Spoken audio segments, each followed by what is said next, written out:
This is Phantom Electric Ghost, and we're live on the air for the first time with Eileen Santos. Welcome to the Phantom Electric Ghost podcast. Thank you for having me on. I appreciate you. We want to let people know we are a featured podcast on the Newsly platform. You can see that icon up there. It says listen on Newsly. After the podcast, we will be available on audio on the Newsly platform as a featured podcast on their platform. Use coupon code GHOST to get 1 month free premium subscription so you can stop scrolling and start listening. Again, Phantom Electric Ghost is a featured podcast on Newsly. And again, thank you for being on the program. This is actually episode, I believe, 923 of the podcast. We've been on Apple Podcasts since 2016. This is episode 923. And we're going to talk about, in this episode, thriving and surviving after abuse.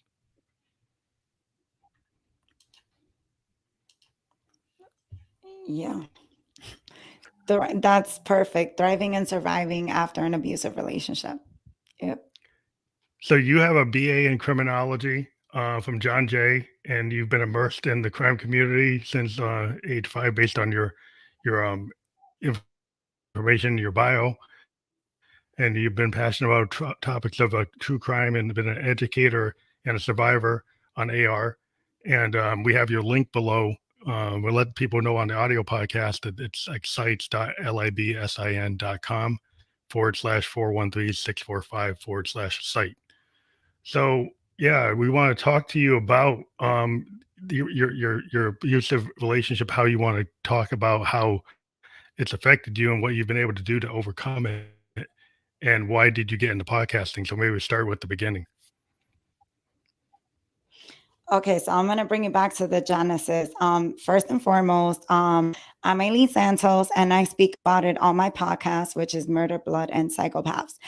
And I remember I got into this abusive relationship when I was about 17, going into 18. I was graduating high school. And this wasn't something that parents modeled. Like, this wasn't something that I grew up seeing. My mom was never abused, and I didn't see this growing up. So it wasn't something that was modeled in my home. My mom was married to my mother, so they had a wholesome relationship for the most part. And I remember I was about 17 years old. I needed a job.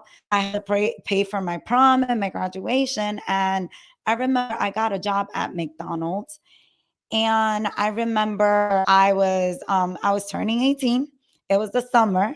And I was excited because I had a summer job and I'm going into college. So I definitely needed the money for college. And I remember I was going to Monroe College to study criminal psychology.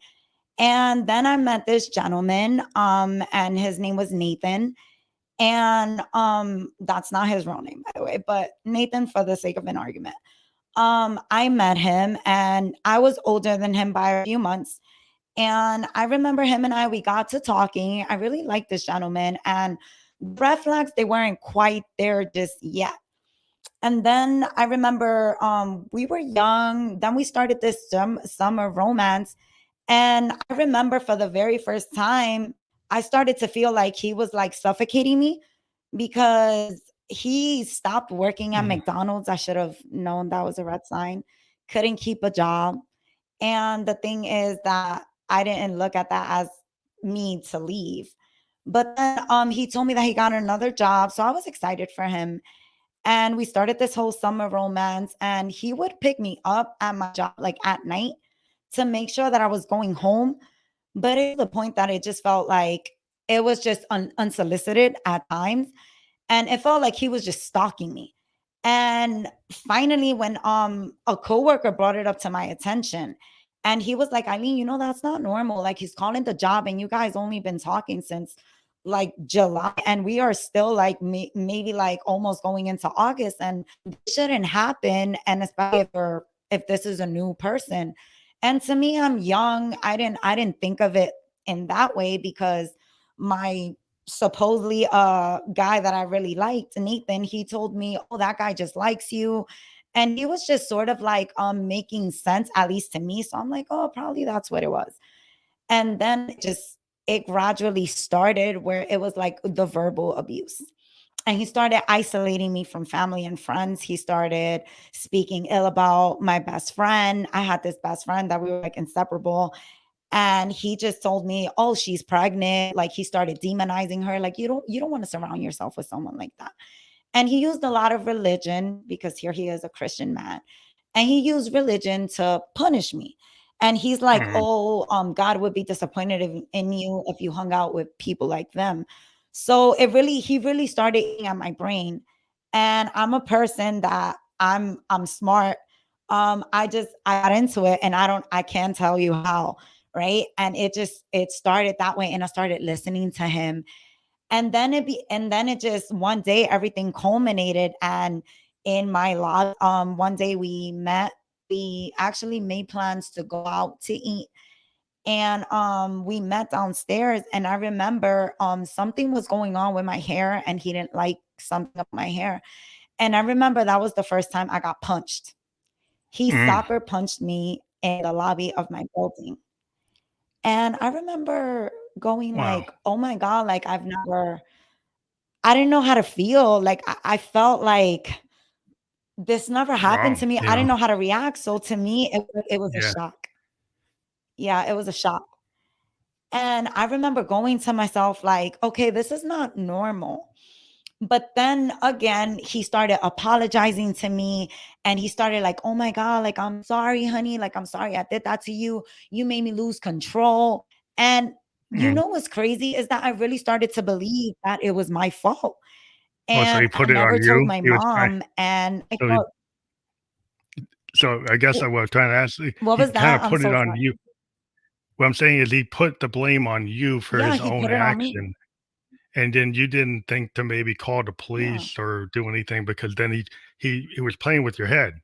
So he kinda put it on you, yeah, which is the tendency of abusers is them anything that happens is your fault. So then they try to, keep yeah. you from putting it on them. Exactly. They deflect, and then it's like it doesn't matter if you're smart. Like it really abusive relationships, they don't discriminate. Like you can be the smartest person, have a high IQ, and you Mhm. can be even like if not physically abused, like you have the financial abuse, and then you have like to me, what was more detrimental was never really like him putting his hands on me. Like it was never the physical, it was the emotional. And it was just a lot of things that he would tell me, like, "Oh, you're Psychological. stupid." And these, yeah, it's really psychological. And I couldn't even uphold a conversation because he's like, "Oh, look at you, you're dumb." And it would just like, like, it would make me feel like really small. And I really started to believe it. And this Mhm, wasn't something that I wanted to share with my family because I was ashamed. I was really mhm. ashamed I never knew how to even ask for help. And I remember like my mom never even knew that I was in an abusive relationship until one day I came with bruises on me and I Mm. couldn't lie anymore. I couldn't explain it. And I had to tell my mom, like, "Mom," like, and I was crying. I was like, "I'm in this relationship and he abuses me and this is what he does." And my mom, like, of course she was upset with me, but she was trying to like do what moms do. And my mom really tried to protect me. But Mhm. it was just, even though he was like horrible to me, I still felt like he still had these like trauma bonding experiences where like you have these Mm. unhealthy boundaries and attachments with your abuser. And even though they're abusing Yeah, you, they have these codependency. like crumbs that they leave where they treat you nice. And you tend to fixate on the nice because you're like, "Wow, like I love when he's Mhm. nice to me and I love when he's sweet." And your mind tends to like rationalize and keep you there. And it's only like buttering you up for the next abuse. And Did you it feel didn't like you could matter what I fix did. It didn't matter. did Yeah. you feel like you could fix what was wrong? That you saw some good in him and you thought you could fix it, or you were kind of fixated on maybe the problem was you and you kept on thinking, "Well, I can get better, and then he won't do this anymore." I think it was both. Like I felt like as women, like we have like a bad habit of trying to fix men, and fix was broken. And especially me, it was my first relationship. This was someone I lost my virginity to. And I'm thinking, holy shit, like maybe I can fix him. And maybe it is my fault. But then I will also have like these moments where like I felt like it isn't your fault, because there will be times where I really didn't do anything. Like we would just be walking in the streets and he would hit me because he's like, oh, this person is staring at you. Oh, you like this person. And he would like taunt me. And it was just like one of those like abuse that you wanted it to end, but you just didn't know how to get out of it. And I was really young. I was 18 and he was my first Hmm. boyfriend. So of course I'm like, maybe I can fix him. And I got pregnant thinking that I can fix him. It Oh wow. happened, got pregnant. Yeah, I was happy because I was gonna be a mom. And I thought to myself, like, maybe this abuse is gonna end once I become pregnant. And I was mistaken. It didn't abuse, like the abuse didn't get better. It got worse. It got worse. Hmm. And he hit me when I was pregnant. One time we were supposed to go out to eat. And when you're pregnant, like especially me, I didn't want to do my hair. Like I was being like I wanted to be lazy. Like I wanted to just go out in sweats, have my hair in a Hmm. bun. Like I'm hungry. And I remember what he's, oh, you're gonna go out like that. And I go, yeah, like what's wrong?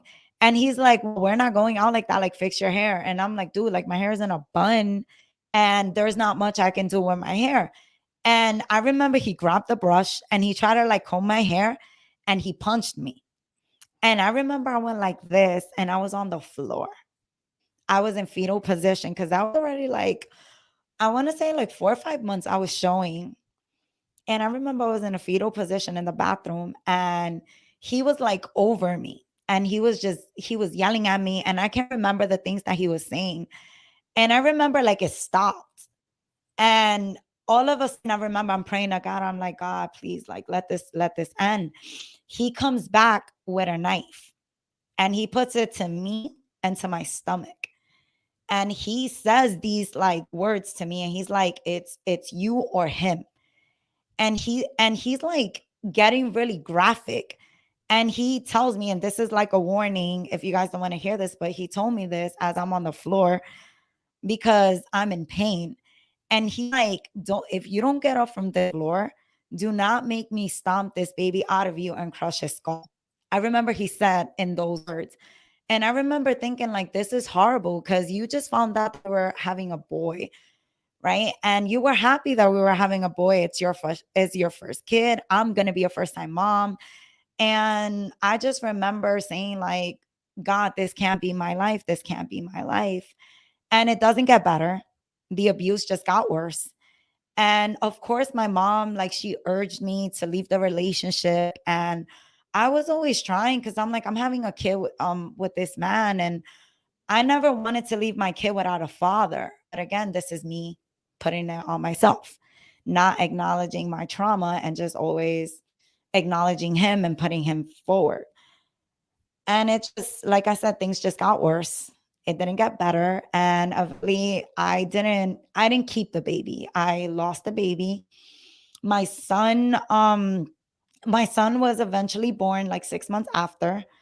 The baby was born prematurely. And in the hospital, they had to keep me under observation because the night that him and I had a bad argument, I remember like my water ruptured. And I remember Hmm. fluid coming down, and I'm like, it's too early for me to give birth. And like I said, I'm a first time mom. I don't know what this means. And my mom, I remember I'm calling her, and my mom is a school teacher, and I'm panicking because water's coming down and it doesn't have a good smell. And I'm like, hey mom, there's something's wrong with me. Like I'm feeling wet and I already showered. Like I don't know what's going on. And my mom was like, oh my God, like call that ambulance because you're going into labor. Like your thing broke. And I was like, my water broke. And I'm like, I'm only 6 months. Okay, so I call, they get me hospitalized, they get with the IV, and the physicians are telling me we need to keep you. It's too early for your baby to come, so we have to keep you in the hospital because we have to now prolong the pregnancy. And doctors did what they could, honestly. And I had nurses that knew what was going on, urging me, like, don't let this man into your room. He's going to bring you and your baby harm. And they gave me services for me to go to like shelters for women that were in abusive relationships like this. And of course, again, this is me trying to see the good in him. And what happened next is he came into my hospital room. And I remember he got angry with me because I was reading a Dan Brown book, Angels and Demons. And remember, he's Christian, and this goes against his belief. So he went in the room, he was furious and angry with me. And I remember he grabbed my book, threw it across the room. And I remember in the hospital room with security outside and nurses and everyone, he hit me. And I remember just screaming, and the nurses came and security came and they escorted him out. And I remember the very next day I was having bad contractions, and they told me like the baby is coming, and they were monitoring everything like the baby's coming. And I remember I had to have an emergency C-section. And unfortunately, he was there, of course, again, right? He was there. He saw the birth of the baby. The baby was born. The baby was healthy for the most part. And the thing is that I was able to name my son. His name was Josiah, named him after the Bible. And 16 days after, because he was premature, his lungs didn't develop. So my son ended up not making it. And I remember being angry at God because I'm like, why would you do this? And years later, I understood that it needed to be done because I was never going to leave this man. And it's unfortunate, but I'm healed. This is something I could talk about. I've been going to therapy. And I'm gonna be 35 in September. And this is something that I can talk about. And I'm okay saying that I know the reason why, and it had to happen because like I said, I wasn't gonna leave this man.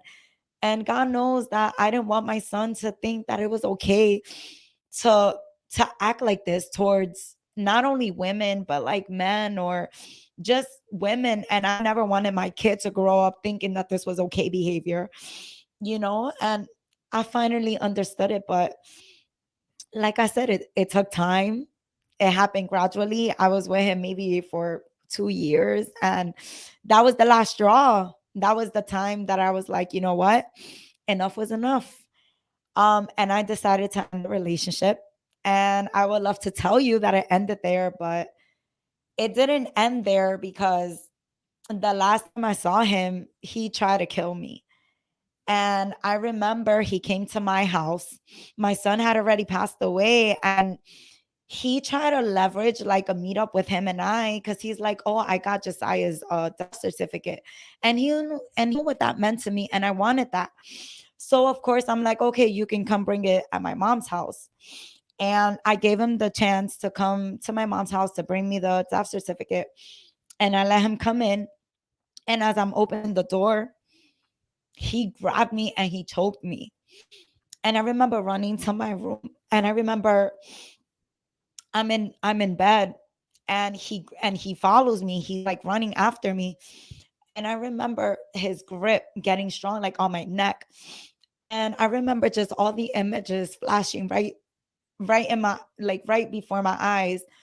And I thought that was a myth, but it really happens. And I remember just seeing everything, and I remember asking God, like, is this how my life is gonna be? Am I supposed to die here? Like, but I felt like something was telling me, you have to fight. You have to fight. This is not where you die. And I remember his grip got like as I'm losing like oxygen and I couldn't breathe. I remember his grip was loosened. And I remember like, I can get out. I can get out. And I don't know how I made it to the phone. And I was able to make a phone call to my mom because my mom lived like 2 blocks away. And I'm like, Mom, call 911. He's here. He's trying to kill me. And I remember he didn't even chase me. He was in my room and he was just frozen. And we didn't say anything. And my mom rushing. And the only thing I remember was he rushed right past her. And I think I saw him one other time. And that was the last time I've ever saw him again. He's tried to make contact with me on social media, trying to be a horrible person. But I didn't let it get to me because I'm like, you know what? My faith is strong. I'm stronger now, and his abuse doesn't do anything to me right now. And literally, I became a school teacher and I went to John Jay, got my bachelor's in criminal psychology. I was able to make it to the dean's list. I had a daughter 2 years after, not with him, and I was able to pick up my life and deal with the trauma. I didn't go into therapy shortly after. It took me a long time to get into therapy. I want to say 3 years. I've been into therapy now, and it's the best thing I've done. And I've also been on a spiritual healing. And I'm here to tell you guys, like, this is my testimony. And if you guys want to listen to more, you guys can listen to it on my podcast because a lot of more things happen. But, um, that's my testimony for you guys. And can all move from abusive relationships. We don't need to stay there, guys. Like, we can pick it up, we can pick up the pieces. And you can, sometimes family, they're there to support you. And sometimes some people, you become overwhelmed with, I guess, like, people that's never dealt with that, and they judge you. And a lot of people leave your side because it happened. A lot of people left my side, but it's not something that I blame people for doing. It's not something that I ever judged anyone for doing, because I understand, this was something I needed to do on my own. And with the grace of God, I was able to do it, to thrive, and to get up and leave. And this is my story, guys. I think a lot of people need to have empathy because I think there's a problem with a lack of empathy for a lot of people, and the thing is that's very interesting. And that he was claiming that he was a Christian and doing very unchristian, like, evil things, to treat the mother of your child and beat her and probably cause the situation with your child being born early. It's all like his fault. It's nothing to do with you. It has everything to do with what he was doing. Oh, yeah. And that, yeah, yeah, it just seems like totally what you see in this world. You see a lot of like abusive relationships, like at a microcosm level, like individuals, right? And then you see general society at a macrocosm not understanding.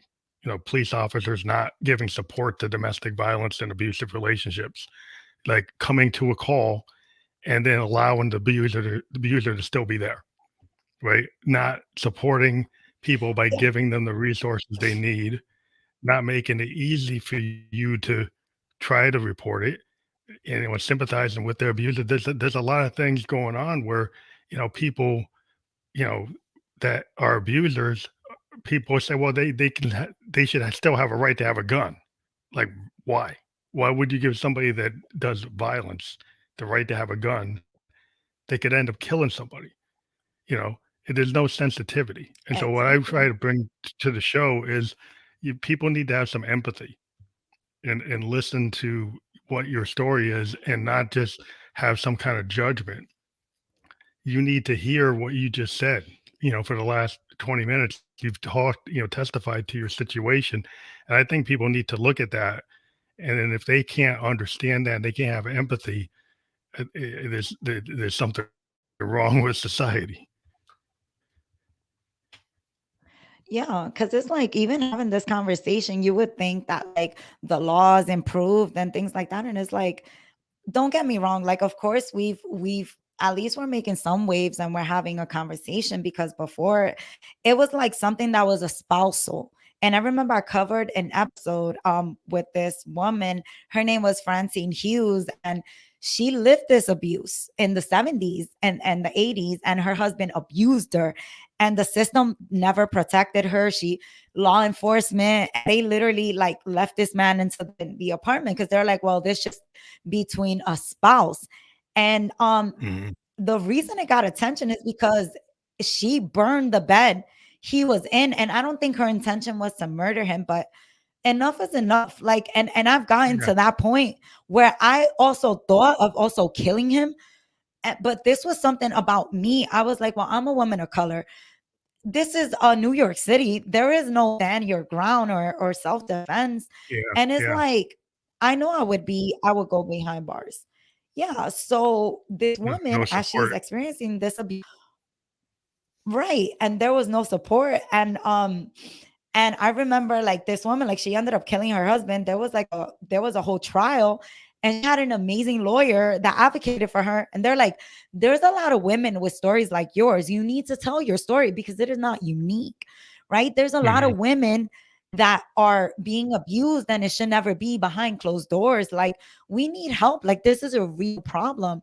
And when she got on the stand to tell her story, it was like everyone had empathy. Everyone was like, wow, like this man, like just the abuse and everything that he did to her. I was like, I know where she's coming from, because many times you can be eating, and it's just like anything can trigger this person and they can just hit you. Hmm.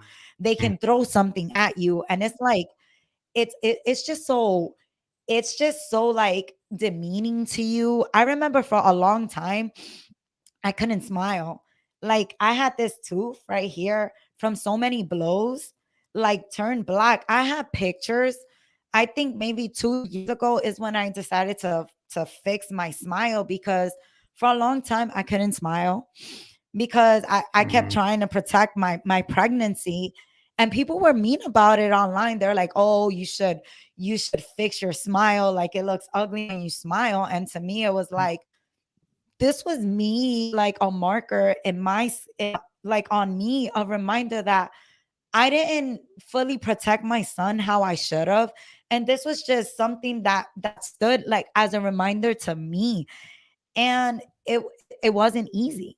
It was never easy, but people can be mean. And even if you don't understand it, there's many times where people say, oh, that could never be me. Oh, if I was in this situation. Nah, You it's never you know. I freeze mean, when how it's you. people, you never know because like the chemistry Yeah, between people, you could assume because you never met that yeah, person, right?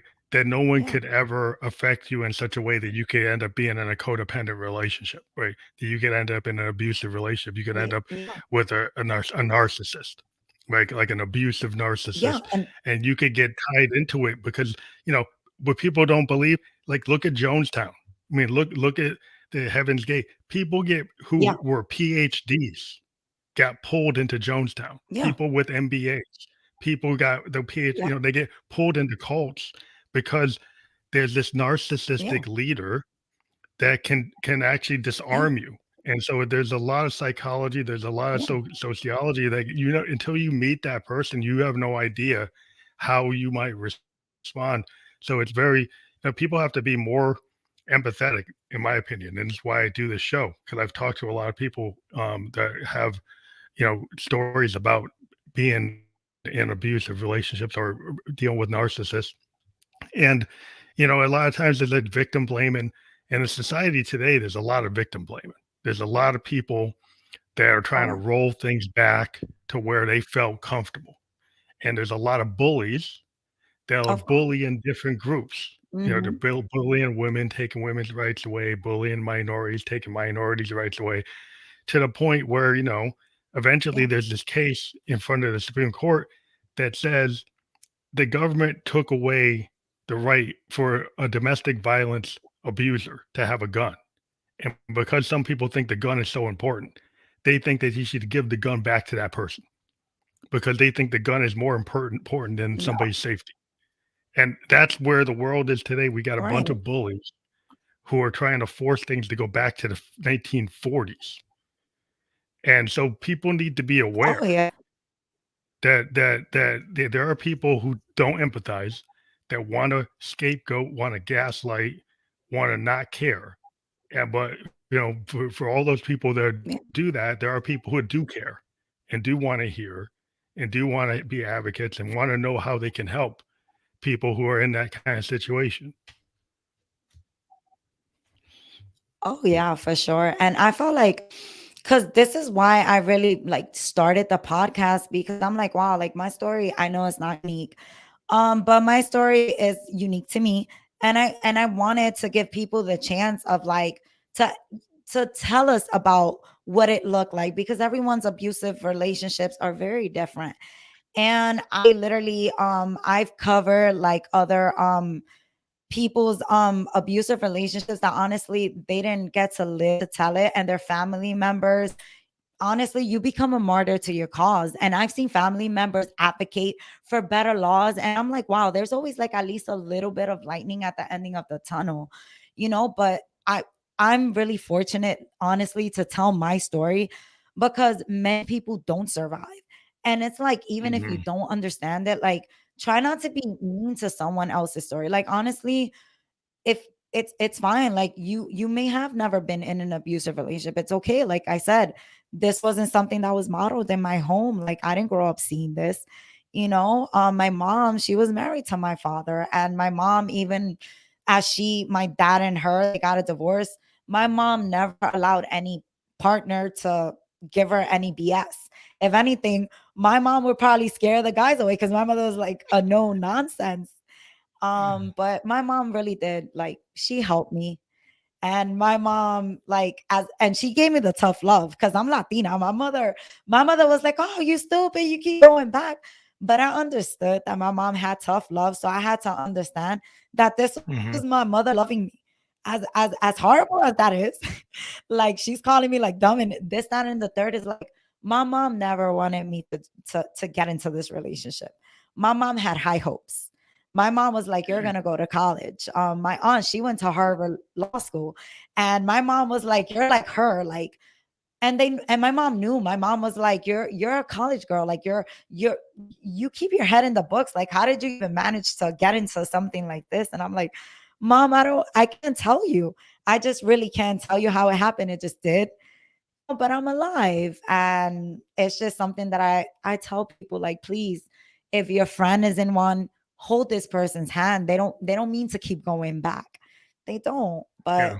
the more you put, like, what we don't understand is that the person that they have, if you leave their side, who else is going to help them with their escape plan? Like, they need you. And I understand it's frustrating because your friend keeps going back to this a-hole, but they don't mean to just stay there. I promise you, they need that support. And eventually something's going to click and they're going to leave. And that's what happened. And I was Yeah. able to rekindle my friendship with my best friend, because my best friend had her family. And I understand, like, my best friend, she was amazing. And she was like my therapist after I got out of the relationship. And I found healing. I found some kind of healing. So be there for Well, I your think friends what's and family. really hard is, there's a lot of people, they have all these judgments. When I was in college, I actually worked at a legal defense fund clinic. They actually did protection orders for women in domestic violence situations. And we had to be very understanding because we get a call from somebody saying they want the protection order. And then, Yeah. like, the next day or even a couple hours later, they'd try to revoke it because they were in that kind of, we'd see the kind of up and down. Because we were working in the place trying to Yeah. help people, and we could see, and we Yeah. couldn't judge. We didn't judge if somebody calls back and said they want to remove it, but we would still try to keep them on the line to convince them to keep it, right? Because we were trying to be Yeah. advocates to understand, and not go and say, well, they, what are you doing? Not start yelling at them, but learn how to understand the situation they're in. And it's a very complex psychological situation where people are Yeah. have a lot of things that can put themselves in that situation. When you understand the psychology of it, you can have issues when you were younger, that you had truths, you had beliefs that you thought were true. Somebody could have told you were not going to be anything, or you could feel like insecure.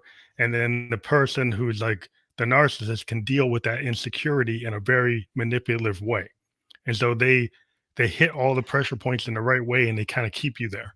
And until you have somebody that understands what's going Oh, on, yeah.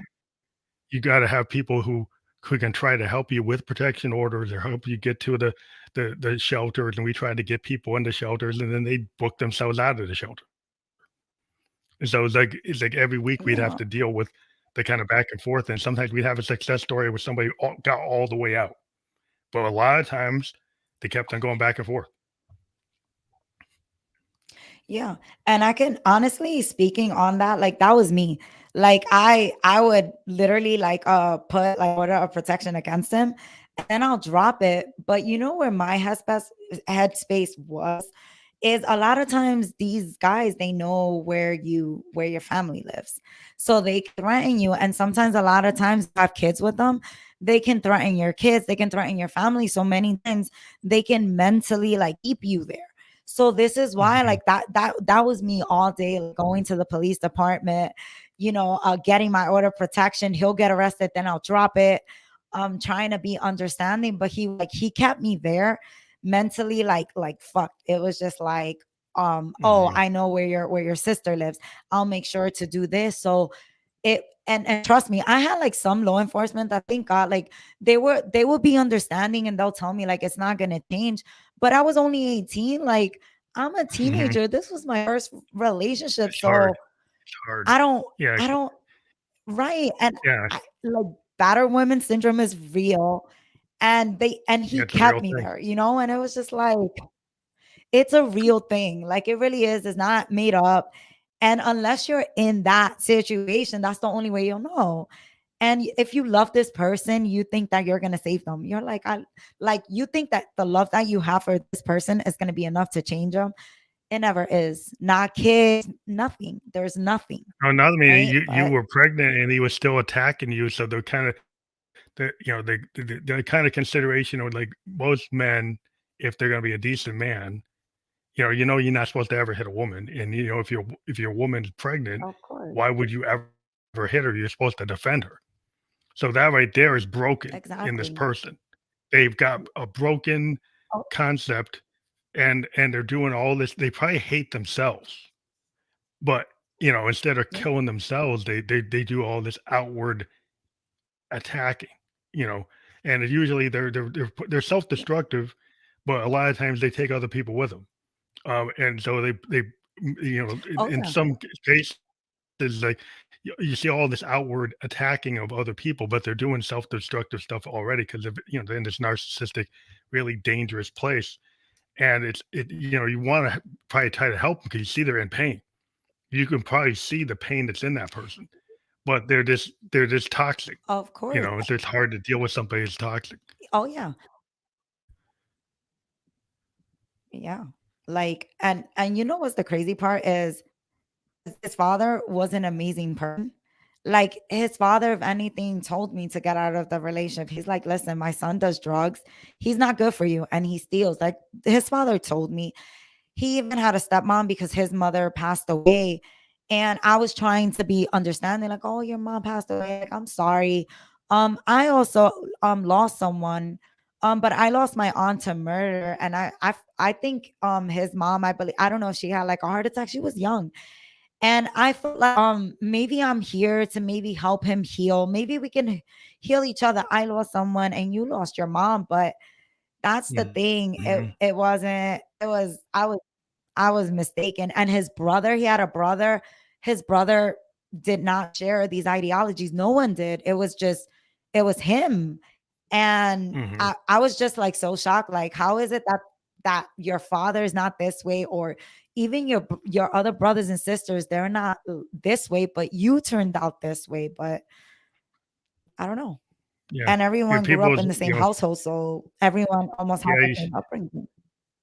yeah, Yeah. the trajectory of where people go, within a family, this is where people get, because a lot of times in domestic violence or abusive relationships, it can be the father on the kid or the uncle or the grandparent or somebody, and people can be in the structure and they think everything's fine, and there's all this stuff happening, and so there are people that have masks or they seem to be one thing and they're not that thing, or you can't really predict from the whole structure of the family that everybody's going to be the same way, but some people make assumptions. So, well, this is a good Exactly. family, and then somebody gets stuck Right. in an abusive relationship because Right. this person's a respected person. So then no one's ever going to touch them because they're respected, or they can't conceive they could ever do Right. that. And so then you don't get any help. Right. because they're putting out this outward vibe. Well, that can't be, and then you're suffering. Yeah, exactly. And it's like even with him, like I remember like he even reached out to me. I know like eventually he left me alone. Thank God. He left me alone and he was in a relationship. He had a son and a daughter, I believe, and he named my son the same name as our son Josiah. And I remember me personally, like I remember I let everything go and I remember just even praying for him and healing for him. And I remember he like sent like a picture via Instagram of like a time like when him and I were like together. And I'm like, dude, like I'm in my 30s. Like this was a picture of like you abusing me. Like, and then the caption was like, oh yeah, these were the best times of my life. And I'm like, what? And then I'm Really? like, well, that's when I like cursed him out. And then he's like, you know what he told me? Oh, he was, oh, well, the woman I was with, she didn't deserve, like, I never hit her. I only hit you because you deserved it. Like, he was telling me these things as I believe I was even pregnant with my daughter, and he's telling me these things. And my best friend was like, oh, you better light that mother up. And I did. I remember I was on the phone giving him a piece of my mind because I was like, oh, you're not going to hurt my feelings. And I remember just telling him how I felt. And I remember like a weight was lifted because I told him everything and he was quiet. He took everything that I told him, like, you were a piece of shit, like what you did to me, like all the abuse and everything. Like I even forgot what I told him, but I know like I gave him a piece of my mind. And I remember feeling proud of me. I remember even my best friend was proud of me. She's like, wow, like I'm proud of you because you told them how you felt, even though like after a while I had a guilty conscience because I'm like, maybe this is not what God wanted me to do, but still. This was just me, I had to Well, let I it mean, go. I think you need to get everything out when you can. A lot of people say, if you keep things in, then it doesn't help you. Like in order to get past something, that you kind of got to deal with everything that's kind of welling up inside. So eventually, you have to kind of address that. And if you ever get to, face somebody like that, telling them something that's probably not a bad thing, as long as you can protect yourself and they don't come at you again. But the whole idea of thriving after trauma. I mean, your success story with that, you were able to get out of it. Like a lot of in your podcast, you talk about where you speak for people who didn't get out of it.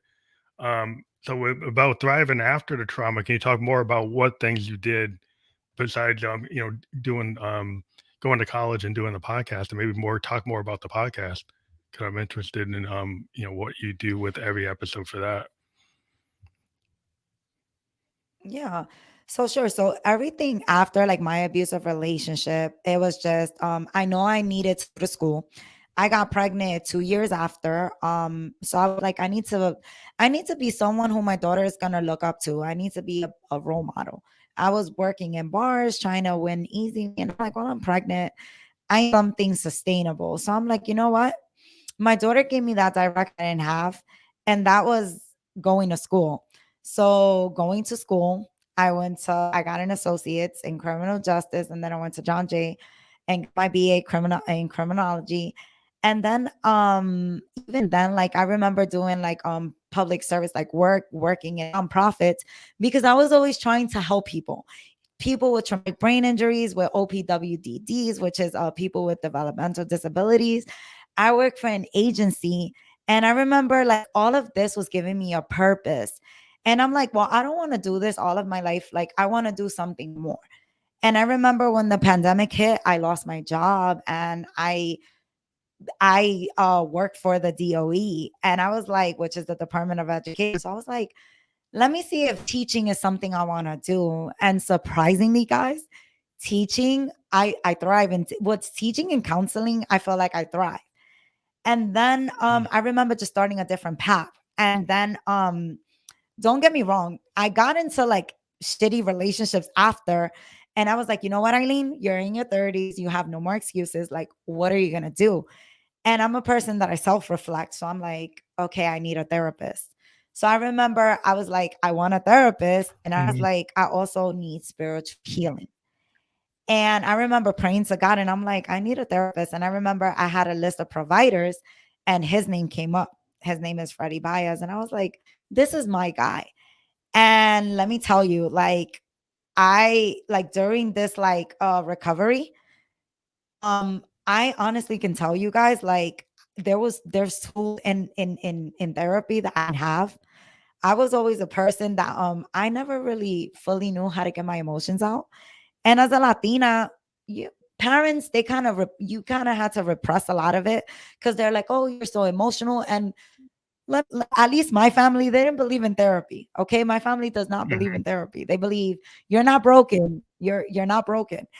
And I'm like, no, I need this. So I remember doing the spiritual and having my therapist now for 3 years. And this is what the role looked like to healing and thriving and even surviving. And then my Mhm. podcast is going to be now a year. And now for the 4th of July. And I remember I'm like, I want something better for my life. And this I was like, you're meant to help liberate people in bondages, right? You're supposed to talk about your story, let it out, let it out. And that's what this mic is here for. And I'm like, you know what, let me just tell people that I'm a survivor, I'm here, and this is what it looks like. I'm healthy. I've even started working out, like 13 years ago I was working out. And these are things that I do to make myself feel and just heal from my abusive Yeah. relationship. And God in my life, honestly, to me, like, God has done amazing things in my life, honestly. And that's just where I'm at. Well, you're smiling a lot now. I see you smiling, so that makes you can see you're happy. And podcasting for me has been a great Yeah. thing. It's opened up, Yeah. communication with people all over the world.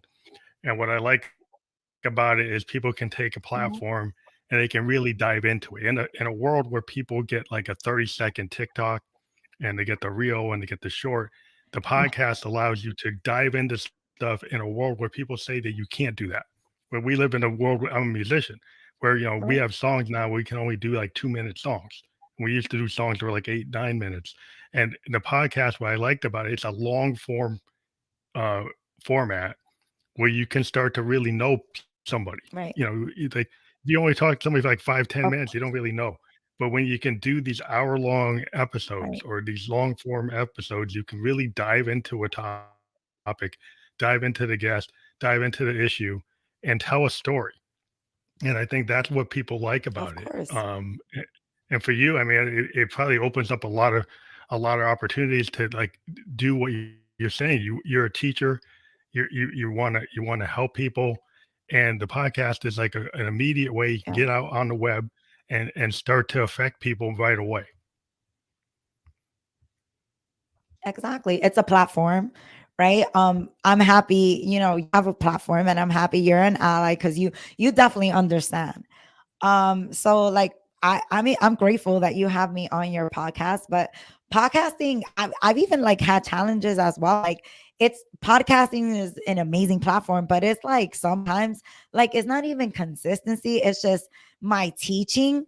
At times, like, I have to like make sure that my students are not failing.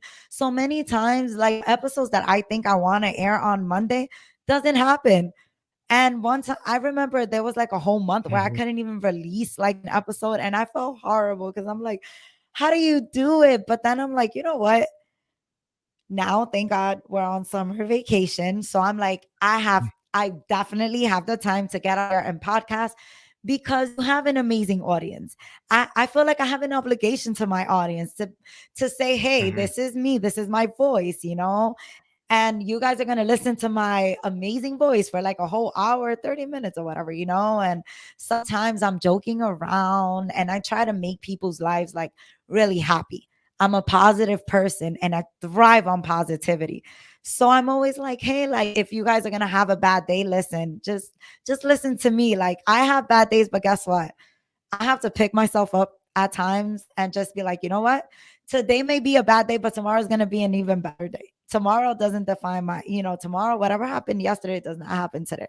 And that's how I just pick myself up, and just a lot of husa and breathing, because to deal with people as a teacher, parents, It's hard. Yeah. It's Yeah. difficult, guy. Well, It it is is. podcasting But is a hey, thing where consistency is important, at least nowadays. Like when I first started in 2016, the amount of shows I would do per week aren't anywhere near what I do now. It's just back in 2016 when I started, it was kind of new and it was just audio. It wasn't video. And maybe I do 2 episodes oh, a month or four a month. But now sometimes I do 5 or 6 a week. And it's just because I've gotten to a place where, my audience expects it and I actually get that many people booked where, it's actually starting to, yeah. after you either it starts working or it doesn't work. And for me, it started to actually get to a rhythm, get to a way to get people in. And then now I have like, there's an expectation that I'm going to have at least 4 or 5, 6 shows a week. And I'm kind of like, oh, wow, what if I don't want to do that? But I kind of like, I found a way to do it. But there's a point where like sometimes like I have other things I have to do. I have other things I do in my life. So I do have Oh, to kind of balance. I think everybody has to balance. Like if you get to the point where like if there's something really yeah. important, like yeah, you do what you gotta do, and you hope the audience understands, and they usually they do. So you just deal with it. Oh, yeah, for sure. Yeah, like it even got to the point there would be like times where I'm like, you know what? I'll do it Sundays and I would stay up all night. I'm like, I'm okay with staying up all night. I'm okay with like going almost no sleep to work just to get this episode out. Cause I'm like, I it was almost like a therapy session for me in a sense, like kind of like a healing. Of course, not telling the stories because they're obviously the stories that we tell, they're not like stories where you're like, man, like this story has like so much light. Like, no, they're really dark stories. And thank God I Yeah, have yeah. therapy for the most part. I take on people's emotions and I can be overwhelmed and I'm like, man, this episode is heavy. Like there's just so much evilness in people and you see that. Hmm. And you're Yeah, like, when you thought that you saw like enough dose of evil, something else slaps you that you're like, oh my God, this is more find even more another one. deprived. Like Yeah, how right? Like how do you man. have people like this functioning in society? Like how do they get away with things like that? And you just want to understand the individual, but Yeah, the man, humanity, it sucks. the But criminality, the criminal mind, or the humanities, like inhumanity to humanity is a theme that you can get into, like criminology. I was a sociology major, and criminology is kind of a subset of that sociology. But I focused on yeah, a broader point. But the whole idea of like people, there's always somebody that goes beyond what you thought was possible. There's always something that's like, wow, because yeah, you don't know what people's like limits are, and you think you do, and then you find out that certain people don't have certain limits, and it's very it's just wow, it's interesting to study what people do to understand like why, and maybe try to help prevent this from happening so that people can recognize right, it.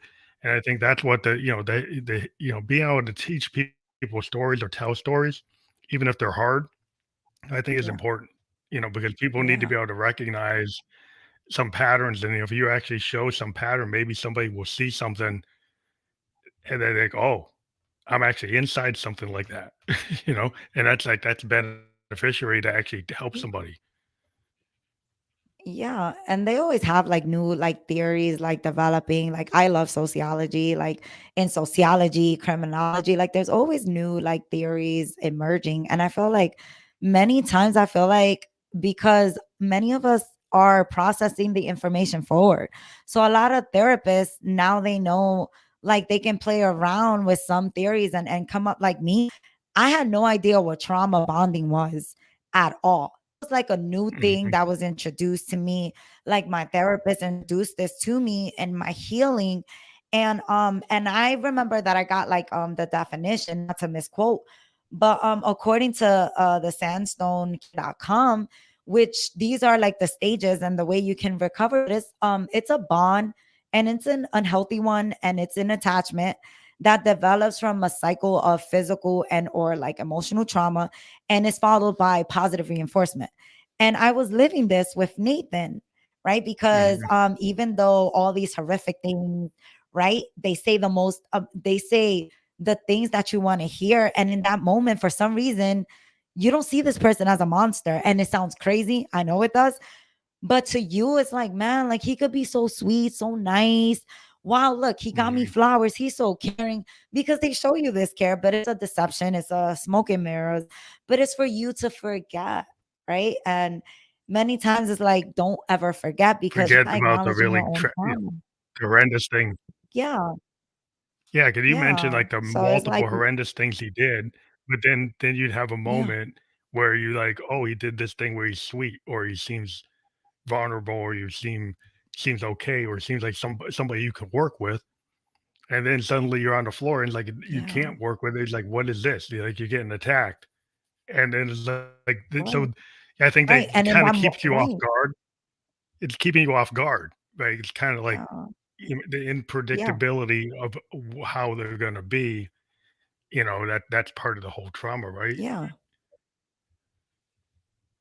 Yeah, it's meant to confuse you. And it's like you can only hold on to that like more like in the moment. You know, whenever something good happens to you positive, you hold on to that feeling in the moment. And then like when I'm on the floor thinking, man, like he's abusing me in that moment, I'm thinking he's a monster. Like everything is like coming to me like I should leave the person. He's not good to me. I should have been I should have been strong enough to leave, but it's just like I said, many times I try to leave, honestly. But like I said, this was me never acknowledging my trauma, and I was only 18 years old, but it really made me who I am. Yeah. And this is the experience that I have. So now I've recognized like red flags. I'm like, oh, what to look for? What's a healthy relationship versus an unhealthy relationship? So it's Well, I think there, it's really you positive know, that and you you learn. eventually it's real positive that you got to therapy. Like, your family didn't believe in it. You didn't, like, really know how to process it, because if you don't have family making you feel that that's a normal process, then you tend to think there's a lot of people who think, well, a psychologist, oh, that's like what? That's like something that's not real.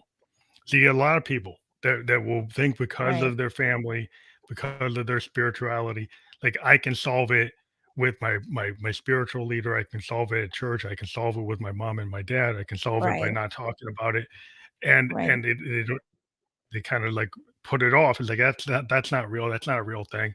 And eventually, when you survive traumatic events, people end up looking for life coaches. They look for mentors. They look for therapists. They look for doctors to help them, because they start to realize that whatever was not working, doing the same thing over and over is not going to fix it.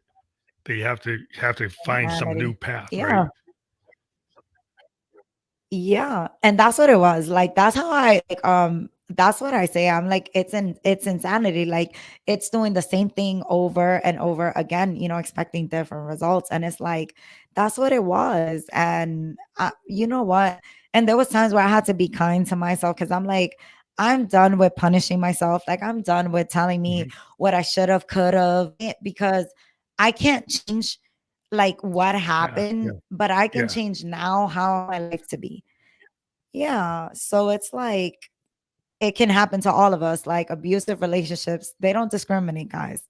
You can be the smartest cookie with a high IQ. You can be Albert Einstein. And let me tell you, it's not lost on you. Like it can happen, same sex. And that was the fear, I believe, with the pandemic. It was, being locked in a home with your abuser and there's no help, Mhm. which Yeah, that's like a I really can't dangerous thing imagine during being that in a time. situation like So that.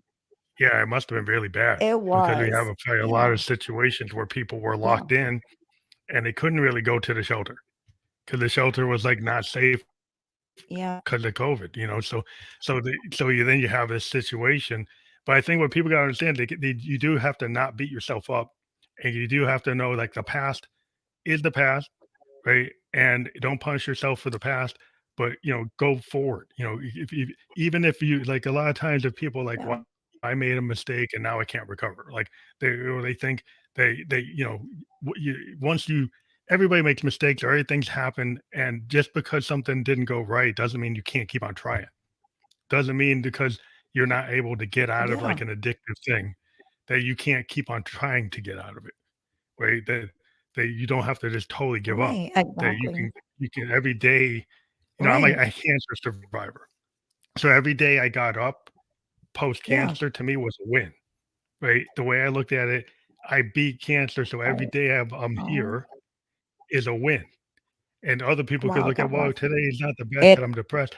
When you're a cancer survivor, like if you're still alive, that's a win every day. you know? Oh my God, hell yeah. You attract positivity. I always believe like your mind is almost it's a medicine. Like your mind can heal you.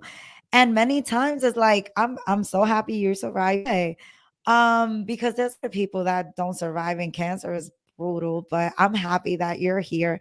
And I'm happy your outlook in life is awesome. Like that's the way to live. It's like, you know what? Like positivity, positive affirmations help me. And I also meditate that helped me too. Meditation and positive affirmations every day. It can really help your like limited beliefs and really, really have you like really like be the best version of yourself. Doesn't matter what's going on. Doesn't matter if this person is being shitty. So guess what? Don't let this person be anything in your life other than that, right? You don't Mhm. ever let it hinder your progress. You move on, and you move on and you continue because life continues and you're here. We all have a purpose, I believe.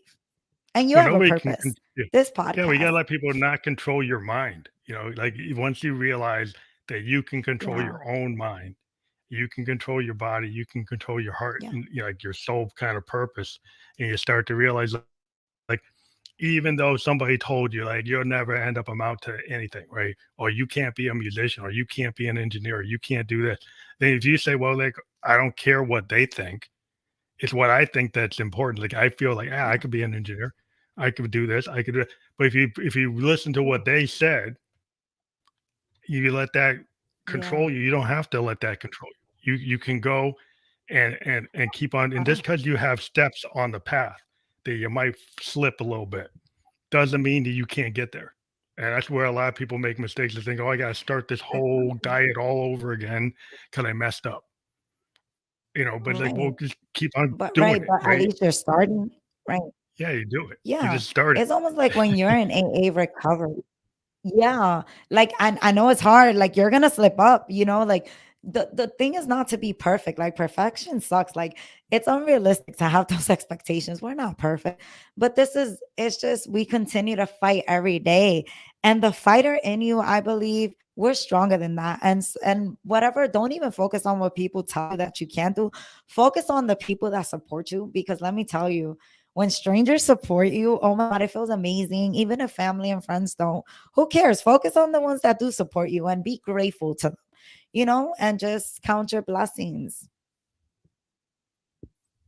Well, I wanted to thank you for being a guest. We actually hit the hour mark, and that's usually where we end up finalizing it. But we have had a great discussion. I want people to go to your website that we have below there, and that will be clickable when we're fully published. And if people go to your site, what can they find there? I'm sorry, repeat that. The link we have for you that we have on the screen right now. Your like the Oh, yeah. sites. Yeah, what would people find there if Yeah, they click that's it? going to take them directly. Yeah, so they'll find my podcast on it. It's called MBP for Murder, Blood, and Psychopaths. And I talk about not only my abusive relationship, I do have a twin sister that also talks about it. And I would love for you guys to go on there and listen to our stories and just support us. And thank you so much for listening to us. And thank you so much. But that's what you guys would definitely find on that link that's right below. Well, thank you again for being a guest on the Family Electric Ghost podcast. I think it's great that we get to hear your story because it's a story that maybe is hard to hear for some people, but people need to listen to things. They're all always like the things that make you comfortable.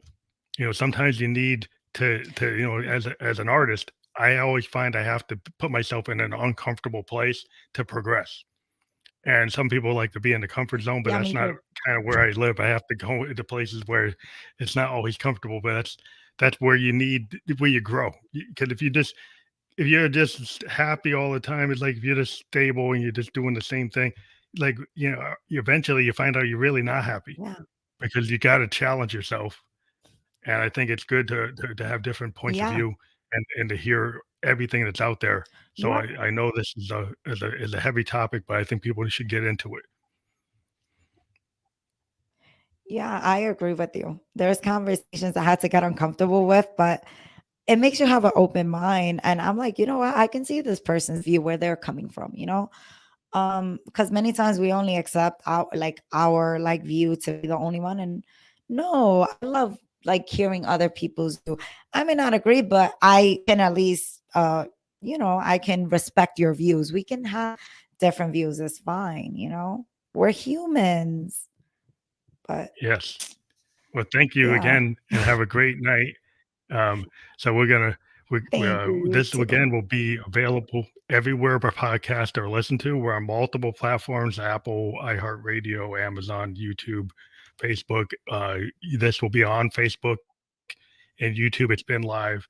The permanent links will be available shortly. I'll get those right to you, and we'll have a landing page for your fans to listen to all the different platforms. We're on like 14, 15 platforms, and we'll get that to you tomorrow.